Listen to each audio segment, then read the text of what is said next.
반갑습니다. 해커스 국경제학 담당 강사 김종국입니다. 자, 오늘요 2021년 지방직 경제학 풀이 들어갑니다. 자, 먼저 짧게 총평을 좀 해드린다면요, 2020년도에 지방직 경제학이 역대급으로 어려웠던, 그래서 난이도가 너무 높다 그래서 청와대 청원까지 갈 정도로 어려웠었는데, 이번 21년도는요 예년의 수준을 회복해서 적어도 중간 정도의 수준의 그런 난이도를 보였습니다. 그래서 여러분들 특별하게 어려운 내용이 있다기보다는 계산상의 짧은 실수라든지 이런 내용들이 있었고요. 하지만 전체적 문제 구성은 상당히 바람직했다라고 제가 말씀드릴 수 있겠습니다. 자, 이 신문항 철저히 똘똘이 풀이 시작하겠습니다. 자, 첫 번째 문항입니다. 국민 총소득은 1000조 원이고 정부 지출은 200조 원, 조세 수입은 150조 원, 투자는 250조 원인 폐쇄 경제 민간저축은, 우선 물음은 민간저축이고요. 폐쇄 경제니까 일국경제 국민소득 항등식 Y는 CI주에서, 자, Y가 1000, 자, 정부 지출 우선 200, 그 다음 투자는 250 더하면 450이죠. 따라서 소비 지출은 550이 계산이 되겠습니다. 자, 우리 민간저축은 소득에서 세금 빼고 소비를 빼는 거니까, 자, 우리 소득은 이미 1000으로 주어져 있고요. 자, 세금은 150조로 주어져 있습니다. 자, 소비 구했죠? 550이죠? 그래서 전체 700을 1000에서 빼면 되니까 민간저축은 가볍게 300조 원이 되겠습니다. 단순한 문제네요. 정답 3번이고요. 자, 계속해서 2번 문항이 되겠습니다. 갑국은 폐쇄 경제로 ISLM 곡선이 만나는 균형 상태에 있다.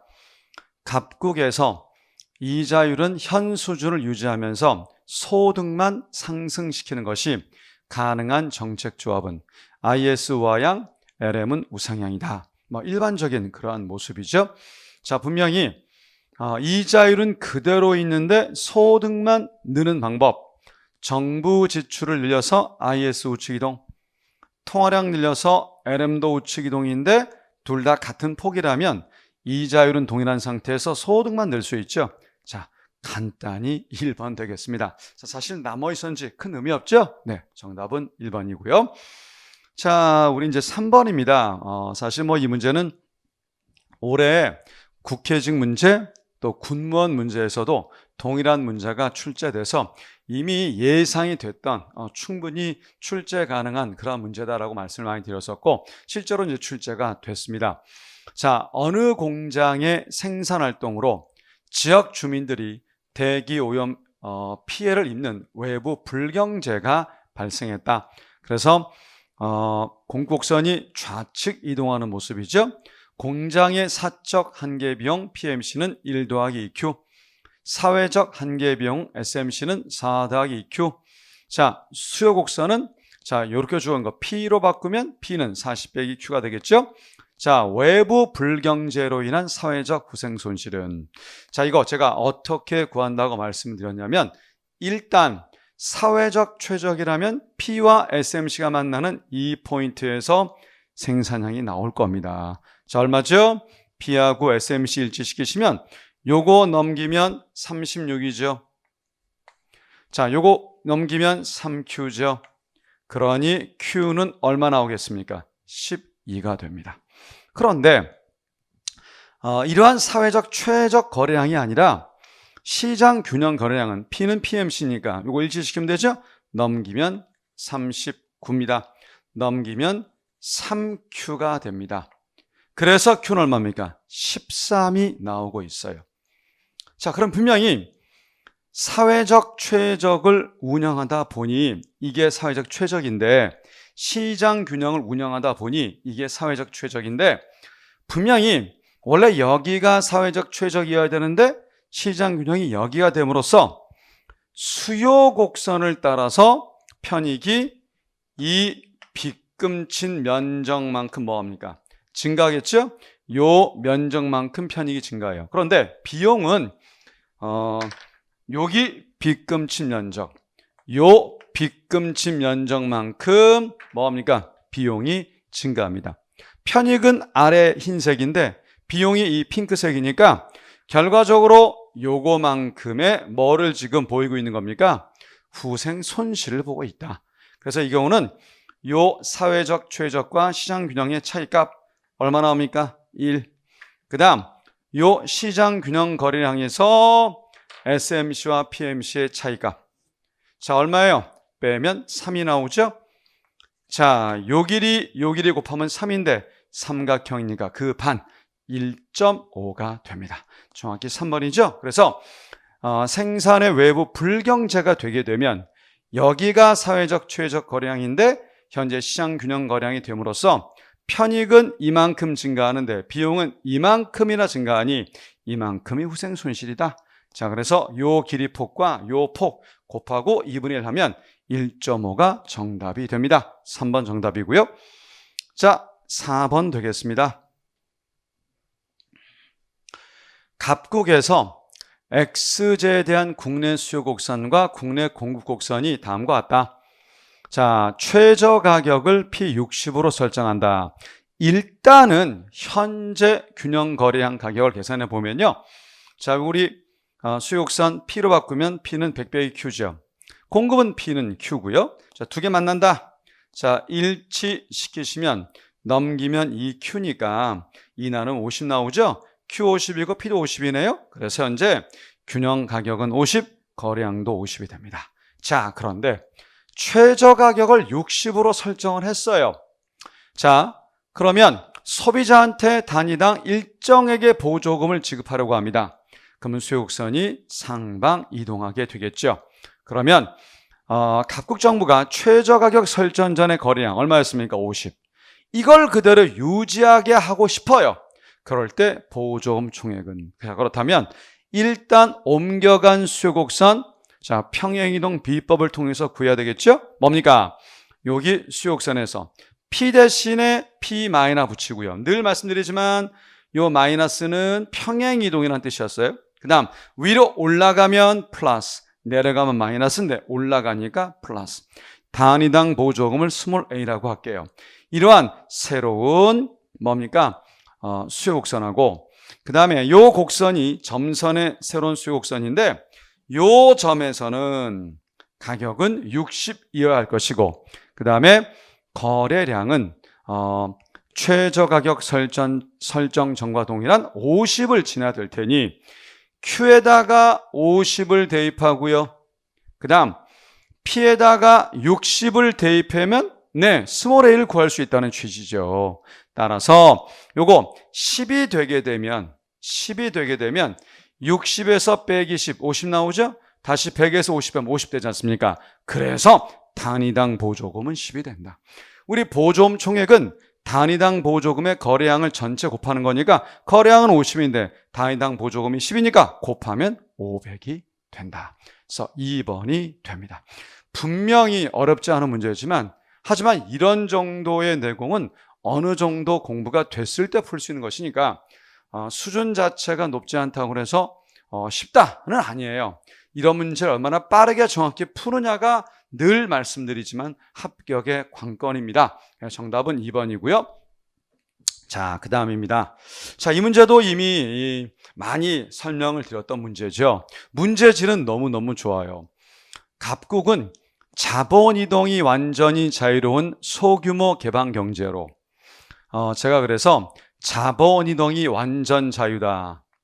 완전 자유, 자유로운 자본 이동, 완전 자유입니다. 그 다음에 처음에 고정환율제도. 자, 그리고 그럴 때 금융정책. 자, 요 세 가지가 동시에 이룰 수 없다. 뭐였습니까? 불가능한 3의 일체였었죠. 그러니까 자본 이동이 완전 자유롭고 고정환율 제도 하에서는 독립적 금융정책을 실시할 수가 없는 거예요. 그래서 세 개는 다 함께 이룰 수가 없다. 자, 그런데 지금 뭐로 바뀌었습니까? 고정환율 제도를 포기하고 얘를 변동환율 제도로 바꿨대요. 그렇다고 한다면 세 개 중에 하나를 포기했다면 이제 나머지 두 개는 독립적으로 할 수가 있죠. 그래서 오히려 금융정책은 독립성을 발휘할 수가 있는 것이지 상실한다가 아니죠. 그래서 일단 정답 옳지 않은 건 바로 4번입니다. 제가 수업 중에 자고금 그랬죠. 자고금. 그래서 자본 이동이 완전 자유롭고 고정환율 제도에선 독립적 금융정책을 실시할 수 없다. 세 마리를 동시에 다 취할 수 없다. 불가능한 삼일체라고 했었습니다. 소위 트릴레마. 그래서 두 개는 되지만 나머지는 안 된다라고 하기도 했었어요. 그런데 이 고정제도를 포기하고 변동을 바꿨으니 이제 독립적 금융정책 실시할 수가 있는 거죠. 그래서 상실이 틀렸네요. 정답은 4번이고요. 하지만 나머지 1, 2, 3 선지도 좋습니다. 먼저 정부 지출을 증가시켰어요. 자, 우리 22개 그래프 특강에서 많이 설명을 드렸었는데 고정환율 제도에서 변동환율 제도로 바꿨을 때 확장 재정을 취한다고 한다면 G 증가로 IS 우측, 그래서 R이 상승하니까 당연히 이자 수입 노리고 외자가 유입되겠죠? 그러면 외자 유입은 달러 공급의 증가니까 환율의 하락입니다. 환율의 하락으로 순수출이 감소하겠죠? 그래서 1번 자본 유입 맞고요. 2번 순수출 악화 감소 맞네요. 그 다음 3번은요. 통화 정책으로 효과 커진다. 사실 여러분들 완전 자본 이동일 때 세매작전 고제 변금을 우리 기억한다면 변동환율 제도에선 금융장이지 않습니까? 그래서도 3번 맞다. 자, 그런데 우리 확인해 보겠습니다. 원래 고정 때는 전혀 효과 없었는데 변동으로 바뀌면서 확장 금융정책은 분명히 효과장이 됨을 우리 알고 있죠. 그래서 분명히 3번도 맞다. 그래서 1, 2, 3 모두 맞고요. 4번이 틀렸기 때문에 정답이다. 문제질 나무랄 데 없이 좋습니다. 좋습니다. 정답 4번이었고요. 그 다음 6번 가겠습니다. 자, 이 문제도 기본인데 참 잘냈다고 느껴집니다. 통화 승수가 증가하는 원인 옳지 않은 것은, 자, 우리 이거였었죠. 우선 현금의 비중은 줄이고요. 예금의 비중을 늘리고요. 자, 그 다음 초과는 역시 줄이고요. 대출을 늘린다면 자, 이를 통해서 분명히 승수가 커져서 통화량 증가할 수 있다. 자, 1번 경제 불안이 해소되면서 은행 부도의 위험이 낮아졌다. 그러니까 이제 은행 맡겨도 괜찮겠구나. 따라서 현금 보유 줄이고 예금 비중 늘리겠죠. 그 다음 은행에 요구불 예금에 대한 이자율, 흔히 예금 이자율이에요. 이게 떨어졌는데 누가 예금 많이 하겠습니까? 예금 줄이죠. 그 다음 3번 가계가 보유하는 화폐 중 현금 보유 비중이 감소한다. 현금 감소네요. 자, 바로 요 조건을 충족하고 있습니다. 그 다음 초과 줄이고 대출 증가, 바로 요 조건을 충족하고 있죠. 그러니 1, 3, 4는 모두 통화승수 증가 요인인데 2번만 반대로 예금을 줄이니까 통화승수 감소 요인입니다. 그래서 옳지 않은 거 2번이 되겠습니다. 자, 우리 7번으로 갈게요. 너무 기본적인 문제가 나와서 더 이상 설명드릴 것도 없는데, 자, 완전 경쟁 시장에서 기업 A의 총 비용함수 이렇다. 기업 A가 생산하는 재화의 시장 가격 64일 때 생산자 잉여는, 우선 생산자 잉여는 우리 뭐였습니까? TR에서 최소 요구 금액 TVC를 뺀 값이었었죠? 우리 TR은 P 곱하기 Q로 구하고요. 우리 TVC는 총 비용 함수에서 생산량 0일 때 고정 비용 10을 뺀 나머지죠. 그래서 10Q제곱, 10Q제곱, 그리고 4Q가 되겠습니다. 자, 그러면요. 가격은 이미 64로 주어졌어요.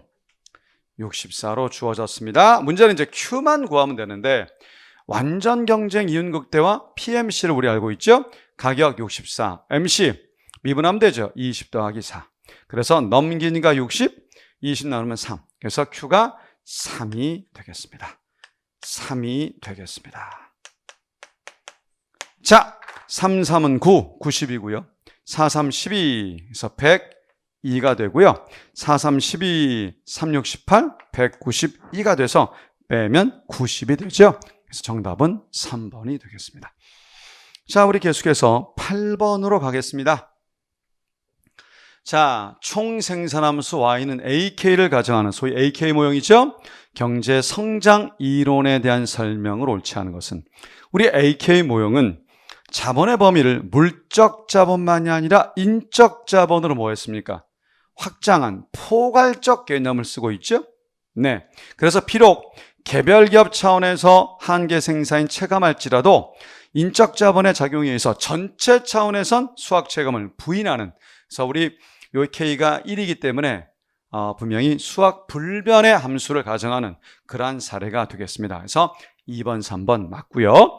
그 다음 지속적인 경제 성장에 지속적 기술 진보만이 아니라 저축률 상승으로도 가능하다고 분명히 말씀드렸습니다. 그래서 수준만이 아니라 성장 효과도 있다라고 했었죠. 이게 솔로 모형과의 차이점이었었죠. 그렇기 때문에 경제 성장률이 저축률에 의존하지 않는다. 틀렸죠. 그래서 저축률을 높이기 위해서 감세 등의 정부 개입을 인정했지 않습니까? 그래서 1번은 경제 성장률이 저축률에 의존하지 않는다. 틀렸기에 정답은 1번이 되겠습니다. 자, 우리 계속해서 이제 9번입니다. X제를 공급하는 독점 기업 A는 시장 1과 시장 2가 각기 다른 형태의 수요곡선이 있다. 자, 우리 역수요함수 있고요. 한계 비용이 2일 때, 자, 우리 이윤극대화. 기본적으로 이윤극대화는 MRMC죠. 자, 그렇다면 시장 1의 MR은요. 절편, 각고, 기울기듭의 4Q1. 그리고 MC 2와 일치시키시면 되죠. 자, 그러면 넘기면 10, 넘기면 4Q1인데 10을 4로 나누면 4분의 10. 2분의 5, 2.5 나오죠? Q는 2.5가 되겠습니다. 이왕 했으니까 가격까지 밑에를 위해서 한번 구해보면요. 요 2.5를 여기다 대입하시면 요 2.5가 됩니다. 그러면 5가 되죠. 12에서 5 빼면 가격은 7이 됨을 알 수 있겠습니다. 자, 그 다음 시장2도 마찬가지예요. 우리 MR2를 계산해 보시면 절편, 각고, 기울기듭의 4Q2. 자, 이거 MC2와 일치시키시면 넘기면 6, 넘기는 4Q2. 그래서 4분의 6인데 2분의 3이죠? 그래서 1.5가 됨을 알 수 있고요. 그 다음 요걸 역시 요거 수요 함수에 대입하시게 되면 자, 3이죠? 8 빼면 8에서 3 빼면 5가 됨을 알 수 있겠네요. 따라서 1번, 2번 선지에서 시장 2에서 판매량이 시장 1에서 판매량보다 크다? 자, 1의 시장이 판매량이 더 크죠. 그죠? 그래서 1이 더 크지 2가 더 큰 게 아니니까 틀렸고요. 그 다음 2번 한계 수입. 지금 여러분들 이윤극대화는 어차피 여기 MR1 요거 MR2가 결국 MC와 매개를 통해서 모두 같아져야 되기 때문에 두 개 값도 모두 뭡니까? 같아질 수밖에 없죠. 뭐 사실 검증 하나만한 뭐 뻔한 사실인데 대입해 볼게요. 이 MR에다가 2.5를 대입하면 당연히 얼마입니까? 4, 5, 20, 4, 2, 8, 10 나오죠? 빼면 2. 역시 여기 1.5를 대입하면 6이 나와서 빼면 2. 같아요. 그래서 크다가 아니라 서로 같죠. 그러니 1번, 2번 모두 틀렸고요. 그 다음 가격은 이미 구해놨어요. 시장 1에서의 판매 가격을 2에서 판매 가격보다 높게 책정한다. 정확히 3번이 정답이 되겠습니다. 자, 이처럼 탄력도의 크기를 이용해서 가격을 다르게 지금 책정하고 있죠. 네, 가격 차별을 지금 보이고 있다. 그래서 이윤극대화를 추구한다라고 얘기할 수가 있겠네요. 그래서 가격 탄력도가 상이하기에 각 시장에서 다른 가격을 책정하죠. 계산해 보시면 이쪽 탄력도가 얘보다 상대적으로 낮고요. 그러니까 이제 높게 매기고 여기는 상대적 탄력도가 높기 때문에 낮게 매길 겁니다. 자, 그래서 4번 틀렸습니다. 정답은 3번만이 정답이다 됐습니다. 자, 우리 10번이 되겠습니다. 자, 이 문제도 여러분들이 쉬운 문제인데 수업 중에 뭐 많이 했던 내용이죠. 소비 이론에 대한 설명으로 옳지 않은 것은 그랬습니다. 생애주기 가설에 따르면, 자, 여러분들 분명히 소비는 완만히 느는 모습이지만 소득은 엄청 변화무쌍하죠. 자, 요렇게 나눴을 때 분명히 여기가 누굽니까? 노년기입니다. 노년기. 자, 그러면 이 노년기 때 우리 평균 소비 성향을 한번 따져본다고 한다면, 쌤이 이거는 수치 한번 대입하자고 그랬죠. 가령 여기다라고 한다면 버는 건 100만 원 버는데 쓰는 게 뭐 한 200이야. 아니면 뭐 150이야. 그러면 100분의 150 평균 소비성 1.5. 결국 1보다 커요. 자, 우리 이제 이 영역을 한번 따져보겠습니다. 자, 버는 건 1000만 원 버는데 쓰는 게 가령 뭐 700이야. 그러면 평균 소비 성향 1보다 작은 뭐 0.7이 되는 거죠. 그래서 분명히 청장년기, 엄밀히 말하면 중장년기 표현도 나올 수 있어요. 하여튼 이 중장년기에 비해서 노년기로 가게 되면 보다시피 뭐하고 있습니까? 평균 소비 성향이 높아진다라고 해야 되겠죠. 그래서 낮아진다가 잘못입니다. 1번 틀렸고요. 정답이네요. 그 다음 항상 소득 가설에 따르면 단기에 소득이 증가함에 따라 평균 소비 성향이 낮아진다. 우리 항상 소득 가설은 쿠즈네츠 실증 분석을 단기 장기 다 입증하고 있는데, 자, 단기 모습은 어떤 거였습니까? APC가 다운되는 모습이 단기 모습이었고, 장기는 APC가 일정한 모습을 보이는 것이었었죠. 그래서 APC 다운 정확하게 맞습니다. 자, 우리 케인즈는 단기만 입증했었죠. 소득이 증가함에 따라 평균 소비 성향 역시 단기 APC 다운 낮아진다. 맞습니다. 자, 1번만 잘못이죠. 자, 우리 이제 4번 선지를 질문을 하시는데, 이것도 우리 많이 했습니다. 상대 소득 가설에 따르면 현재 소득이 동일해도 과거 최고 소득이 높을수록 평균 소비 성향이 높아진다. 그러니까 톱니효과 얘기하는 겁니다. 자, 무슨 말이냐?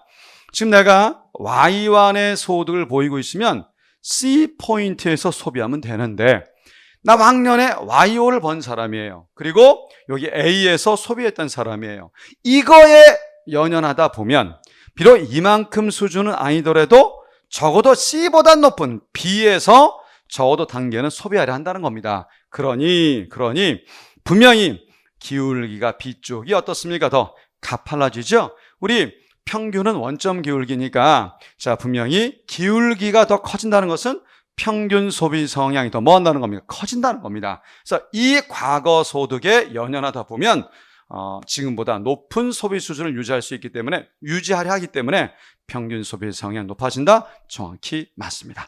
자, 그래서 틀린 것은 1번만이기 때문에 정답은 1번이네요. 자, 우리 계속해서 11번으로 가겠습니다.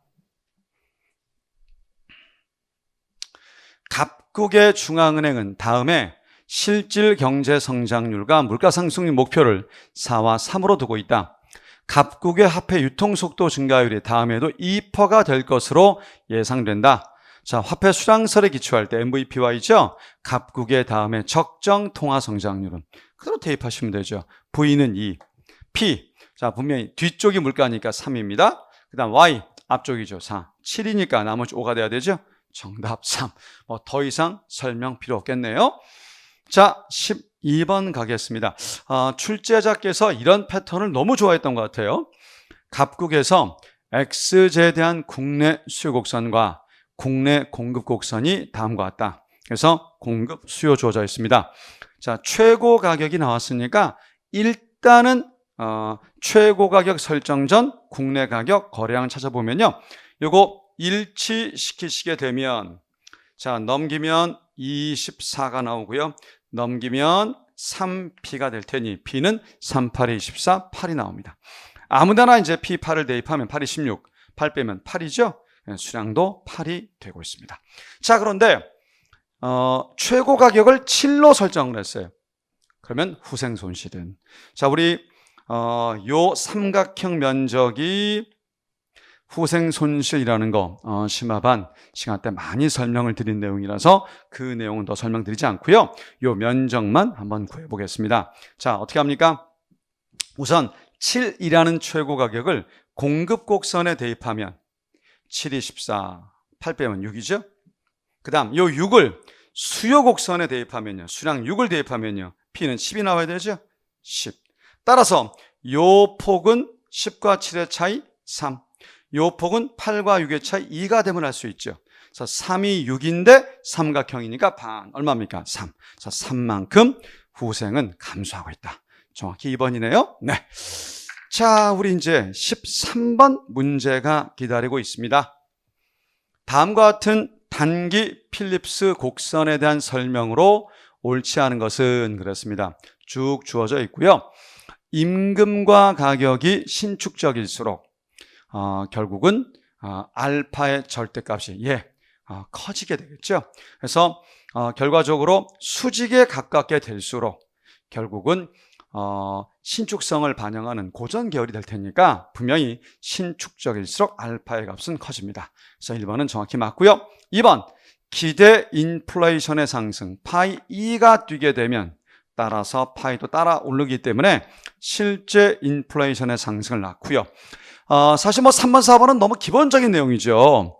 합리적 기대 속에서 분명히 똑같이 단기라 할지라도 예상된 경우는 영향을 어떻습니까?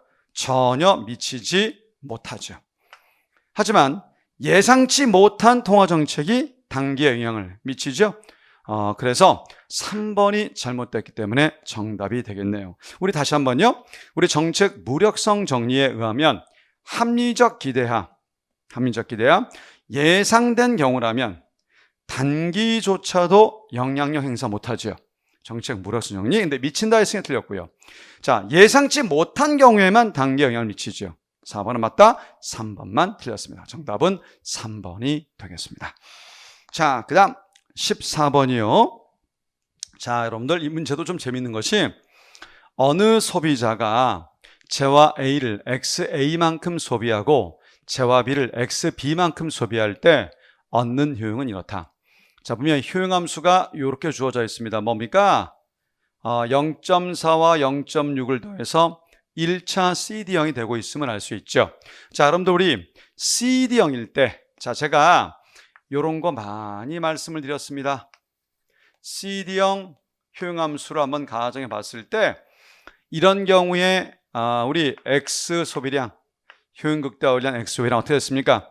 소득으로 자 PX 나누고요. 그 다음 M은 다 걸리니까 알파, 베타 다 더한다고 그랬었죠? 자, X는 알파만 걸리니까 이렇게, 그죠? 그 다음 Y에 대해서는 소득을 PY 나누고요. 알파, 베타 다 걸리면 Y만 걸리니까 베타. 자, 이렇게 간단히 풀 수 있다. 많이 얘기했었습니다. 그대로 대입만 하면 됩니다. 자, X 대신에 XA를 할게요. Y 대신에 XB를 하겠습니다. 자, 여기 PX, XA 값이 되겠죠? XA 값 얼마입니까? 20. 자, 소득에 대해서는 250이 주어졌습니다. 자, 알파 플러스 베타 1이니까 할 것도 없죠, 그죠? 없어졌어요. 그럼 이제 알파 값인데 알파는 0.4. 0.4는 10분의 4, 5분의 2가 됩니다. 그럼 여기 100 나오죠. 500 나옵니다. 100분의 500 얼마 나옵니까? 5가 됨을 알 수 있죠. 그래서 최적 소비를 위한 그 재화 A의 최적 소비는 5가 됨을 알 수 있습니다. 틀렸죠? 자, 이것도 마찬가지입니다. 소득은 250이고요. 그 다음 우리 B의 가격 얼마 나왔습니까? 40이죠. 알파 플러스 베타는 1이고요. 베타는 0.6. 자, 10분의 6인데 5분의 3이네요. 5분의 3. 그래서 대입하셔서 이제 푸시면 되는 건데 요건 이제 하나 없어지고요. 요거 3, 5, 15, 3, 6, 75가 되고요. 20입니다. 그래서 7.5를 2로 나누게 되면 자, 3, 2, 6, 7, 2, 14, 5, 20. 3.75가 계산이 되죠. 그래서 3.75 정확히 맞네요. 그래서 정답은 2번입니다. 자, 이제 우리 3, 4는 푸실 필요가 없는 그런 선지 돼버렸지만 공부를 해서 해보시면 3번 최적 선택 상태에서 당연히 한계 대체율과 자, 상대 가격 비율은 뭐 해야 됩니까? 같아야 되겠죠? 예, 그래서 더 이상 설명이 필요 없고요. 자, 우리 4번 선지가 상당히 좋습니다. 자, 여러분들 개념이 중요하다는 것이 바로 여기서 입증되는 그런 문제가 되겠습니다. 우리 R차 동차 한번 개념 정의 한번 해볼게요. R차 동차란 T배 투입을 늘렸을 때 T의 R승배로 산출이 되는 경우죠. 그죠? 자, 그런데 지금 여기는 더해서 1차 시드로서 1차 동차니까 요가를 1로 바꾸면 T배 늘었을 때 T의 1승배, 다른 말로 T배. 그죠? T배 늘었을 때 T배만큼 느는 거, 바로 이 1차 동차 사례가 될 겁니다. 그러니 두자 소비를 동시에 2배 늘리면 효용도 2배만큼 늘어야 되죠. 그죠? 예, 그래서 잘못입니다. 정답은 2번이 되겠네요. 자, 우리 15번입니다. 예, 쌤이 수도 없이 얘기 많이 했고, 드디어 이제 나왔습니다. 기업 A는 노동만을 이용하여 재화 X를 생산한다. 기업 A의 생산함수 Q는 루트 L이 주어졌고요. 그 다음에 시장 가격은 500으로 주어졌습니다. 자, 기업 A는 노동에 대해서는 수요 독점자다. 자, 그래서 노동시장 요소시장에서는 수요 독점이다 라고 발문에 주어져 있고요. 그 다음 노동공급곡선은 W는 L이다 라고 주어져 있습니다. 자, A가 선택할 임금률과 고용량을 바르게 연결한 것은, 자, 우리 친구들 쌤이 여러 번 얘기했던 이 구도에서 분명히 요소시장 수요 독점이니까 바로 MFCL을 이용해야 될 겁니다. 근데 문제는 뭐냐면 생산물에 대해서 언급이 없어요. 근데 여기 있잖아요. 생산물의 가격이 500으로 주어졌다는 것은 무엇을 뜻한 겁니까? 생산물은, 자, 우리 가격 자체가 상수 취급, 완전 경쟁이라는 뜻이에요. 따라서 바로 VMPL 자체를 이용하면 되는 거죠. 요거와 요게 만나는 D포인트에서 이윤극대화가 된다는 것입니다. 그래서 원래 정석은 이윤극대화는 무조건 MRPL, MFCL인데 요소가 독점이니까 MFCL이 W 위에 있죠? 네. 하지만 생산물은 완경이니까 VMPL과 MRPL이 같았었습니다. 그래서 이 경우에는 VMPL과 MFCL을 이용해서 뭐 하면 된다? 계산하면 되겠죠. 자, 그래서 계산 한번 해보겠습니다.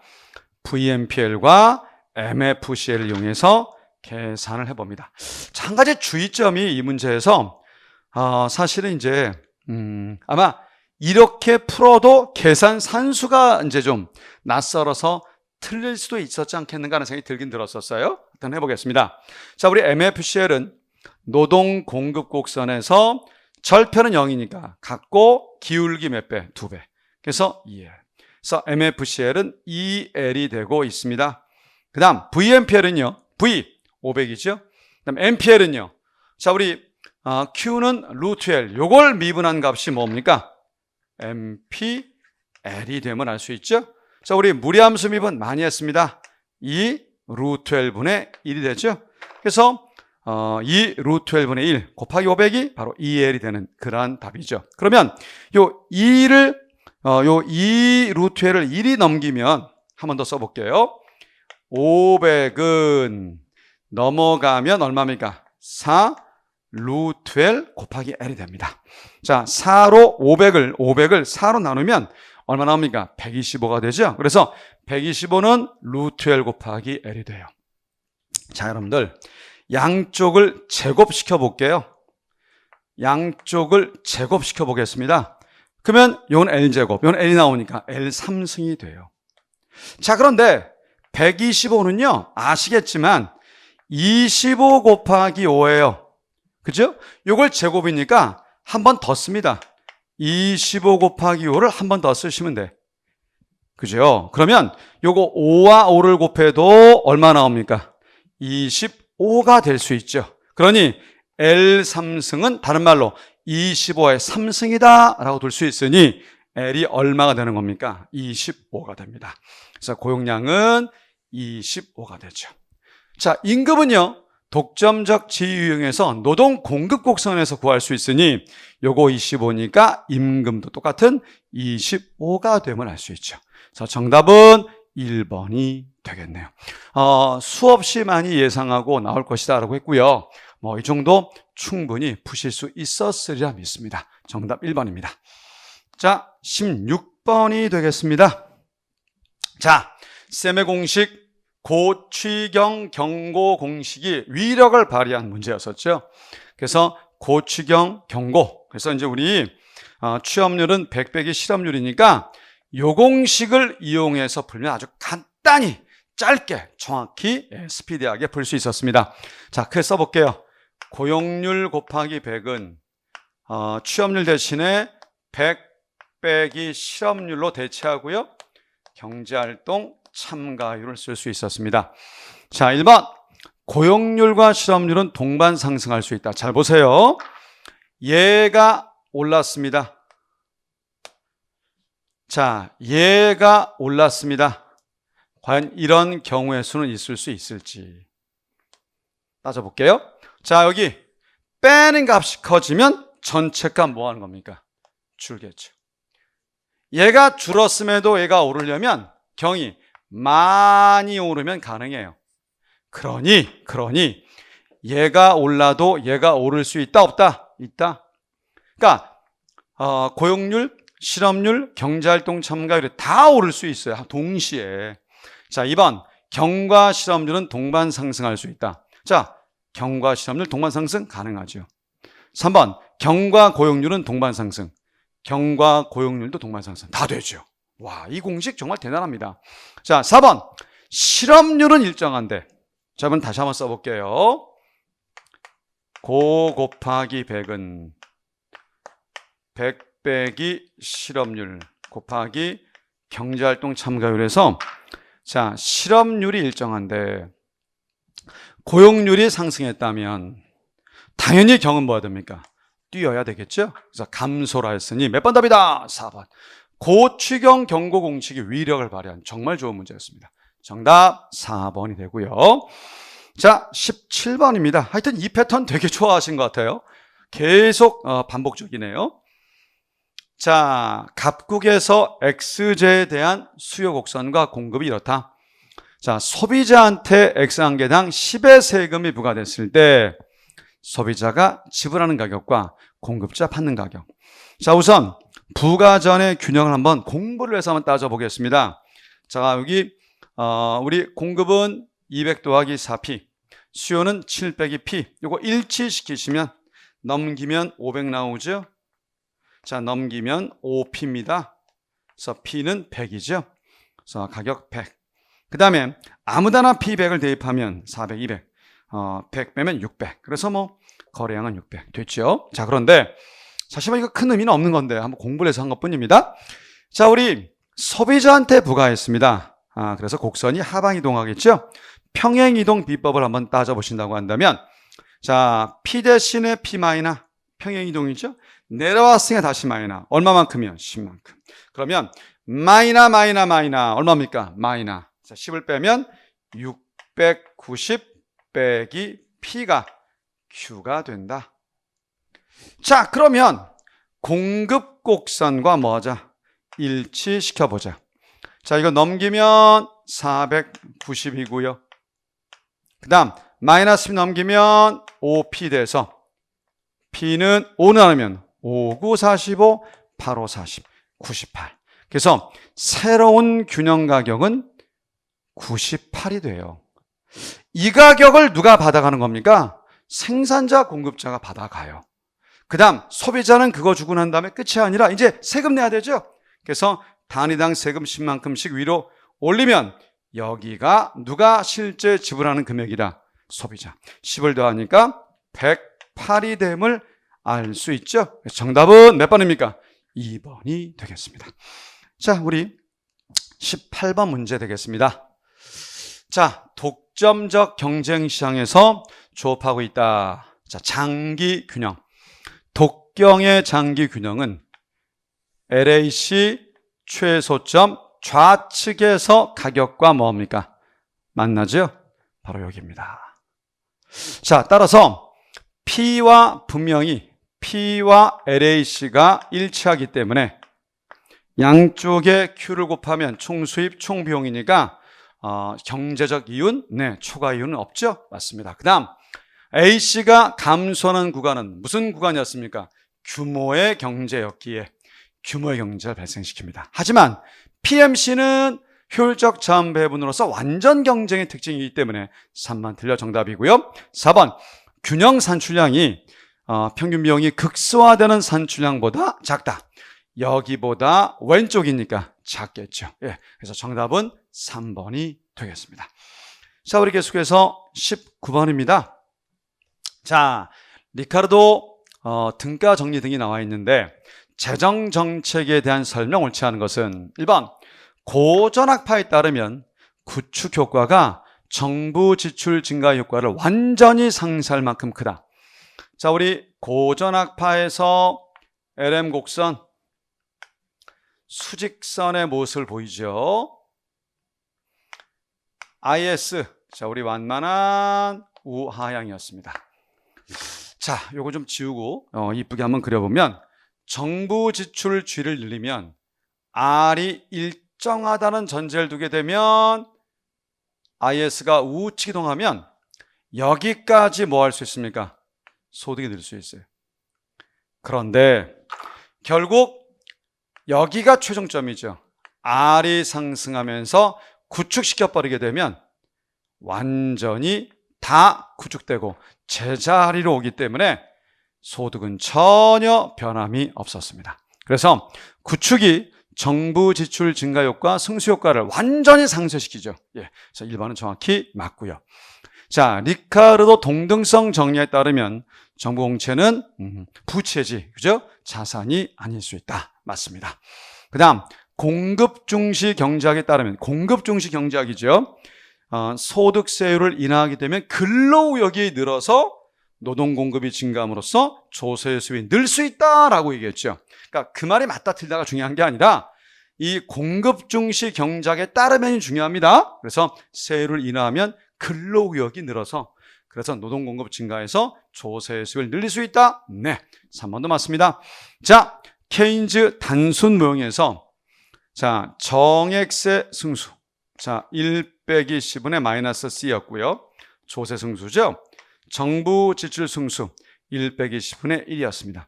절대값이니까 두 개를 이제 비교할 수 있는데 C가 0과 1 사이니까 이쪽이 더 크죠. 그래서 얘가 얘보다 크다가 아니라 반대죠. 네, 그래서 4번이 틀려서 정답이 되겠습니다. 자, 이제 우리 마지막 문제 20번입니다. 이렇게 이제 어렵지 않았던 문제인데요. 갑국 경제는 기술 진보가 없는 솔로 경제 성장 모형의 균제에 있다. 현재 균제입니다. 현재 1인당 자본량 K스타는 황금률 수준의 자본량 KG보다 크다.